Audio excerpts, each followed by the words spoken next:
കൈ കഴുകാൻ പോണോടത്ത് നിന്ന് എത്തിയിട്ട് കൈ കഴുകി കഴിഞ്ഞാണ്ടാവും ജിലേബി. ആ ജിലേബി ഏത് ഷുഗർ ഉണ്ടെങ്കിലും ഒന്ന് എടുത്ത് തിന്നും. അങ്ങനെ പാക്ക് തിന്നും, കാവ കുടിക്കും, ഒക്കെ അവിടുന്ന് തീരുമാനാക്കി മേപ്പെട്ട് തിരിഞ്ഞു നോക്കുമ്പോൾ ഉണ്ടാവും വായക്കൊല ഉണ്ടാവും. ആ വായക്കൊലം വന്ന് അവസാനമായിട്ട് ഒരു 2 കായ് ഇരിഞ്ഞിട്ട് അതും കയറ്റും. പിന്നെ ശ്വാസമില്ല. പിന്നെ കല്യാണത്തിൽ കഴിഞ്ഞോ സൽക്കാരത്തിൽ കഴിഞ്ഞോ എന്നൊന്നും പിന്നെ വലിയ ബോധമില്ല. നമുക്ക് വീട്ടിലെത്തിയാൽ ഒരു 10 മിനിറ്റ് കിടക്കണം എന്നുള്ള രീതിയിലായി.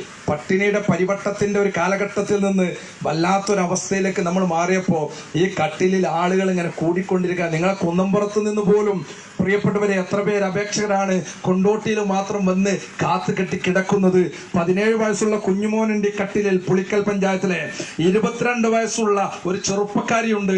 32 വയസ്സുള്ള 5 പേരുണ്ട്. പ്രിയപ്പെട്ടവരെ, ചെറുപ്പക്കാരായി 32 പേർ. 40 വയസ്സുള്ള പ്രമോദും 41 വയസ്സുള്ള പള്ളിക്കൽ പഞ്ചായത്തിലെ പരമേശ്വരനും കക്ഷിയും ജാതിയും ഒന്നുമില്ലാത്ത 246 പേർ ഈ കട്ടിലിനുണ്ട്. പ്രായം പ്രശ്നമേ അല്ല.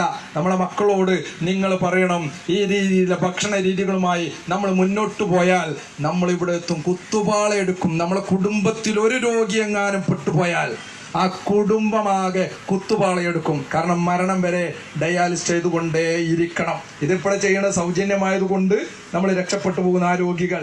പുറത്ത് പൈസ കൊടുക്കണ സ്ഥിതി ദയനീയമാണ്, അതിദയനീയമാണ്. ആ രോഗം നമുക്ക് വരരുത്.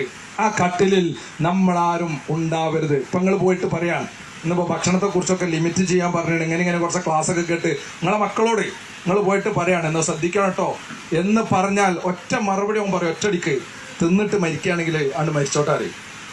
അല്ല പറയലേ, തിന്നിട്ട് മരിക്കുകയാണെങ്കിലാണ് മരിച്ചോട്ടാറ്. പുക വലിക്കുന്ന ആളുകൾ ഈ സദസ്സിലുണ്ടെങ്കിൽ കേൾക്കണം, ഇന്നത്തോടുകൂടി ഈ ക്യാമ്പോടുകൂടി പുകവലി അവസാനിപ്പിക്കണം. ഓലും പറയും എന്താ അറിയോ, ഇത് അങ്ങനെയാണ് മരിക്കുകയാണെങ്കിൽ മരിച്ചോട്ടെ. മരിക്കുകയാണെങ്കിൽ നമുക്ക് കുഴപ്പമില്ല. കുറച്ച് ഷുഗറും അത്യാവശ്യം പുകവലിക്കുന്ന അനിയന്ത്രിതമായി ഭക്ഷണമൊക്കെ കഴിച്ചുകൊണ്ടിരിക്കുന്ന ആളുകളാണെങ്കിൽ ഇവിടെ ഹോസ്പിറ്റലിൽ ഡോക്ടർമാർക്കറിയാം കാലിൻ്റെ അടിയിൽ ഒരു കറുത്ത പുള്ളി ഒരു തലച്ചോറ് പോലും വേദനയാവും. അങ്ങനെ രോഗമൊക്കെ തുടങ്ങലേ. അങ്ങനെ ഡോക്ടർ അടുത്ത് പോകും. ഡോക്ടർ പറയും ഇതൊന്ന് തുരന്നെടുക്കണം എന്നറിയാം ആദ്യം.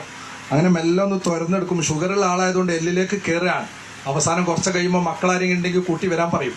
അവസാനം ഒരു കൂട്ടി വരുമ്പോൾ ഇത് ഈ വിരലൊന്ന് കട്ട് ചെയ്യണം. പിന്നത്തെ പോക്കിന് കിണപ്പായി, പിന്നെ മുട്ടായി, പിന്നെ തുട മുറിച്ചൊറ്റ കിടത്താ. തിന്നിട്ട് മരിക്കുകയാണെങ്കിൽ മരിച്ചോട്ടെ എന്ന് പറഞ്ഞ ആളാണ് ആ കിടക്കണത്.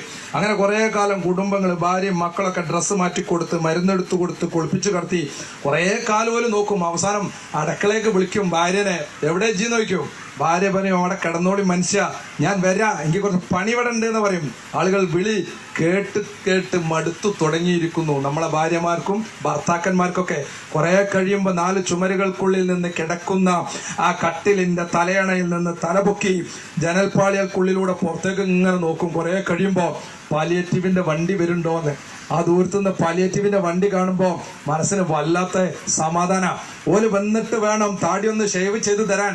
ഓല് വന്നിട്ട് വേണം മൂത്രത്തിൻ്റെ ഈ സഞ്ചിയും അതുപോലെ പൈപ്പൊക്കെ മാറ്റിത്തരാൻ. ഓല് വന്നിട്ട് വേണം ഒന്ന് കുളിപ്പിച്ച് കടത്തി നമുക്ക് മരുന്നൊക്കെ എടുത്ത് തരാൻ. കുറേ കാലം പാലിയേറ്റീവുകാരും നമ്മൾ നോക്കും. കുറേ കാലം അവസാനം കുറേ കഴിയുമ്പോൾ ചോരയിൽ പിറന്ന മക്കൾ പോലും പറയാൻ ഇതൊന്ന് കണ്ണ് കഴിഞ്ഞ് കിട്ടിയാൽ റൂമൊക്കെ ഒന്ന് വൃത്തിയാക്കഴിഞ്ഞെന്ന് ലാസ്റ്റ് പറയുന്ന ഒരു സമയമുണ്ട്. ആ ഒരു അവസ്ഥയിലേക്ക് നമ്മളാരും എത്താതിരിക്കാനാണ് ഇത്തരത്തിലുള്ള ആരോഗ്യ ക്യാമ്പുകൾ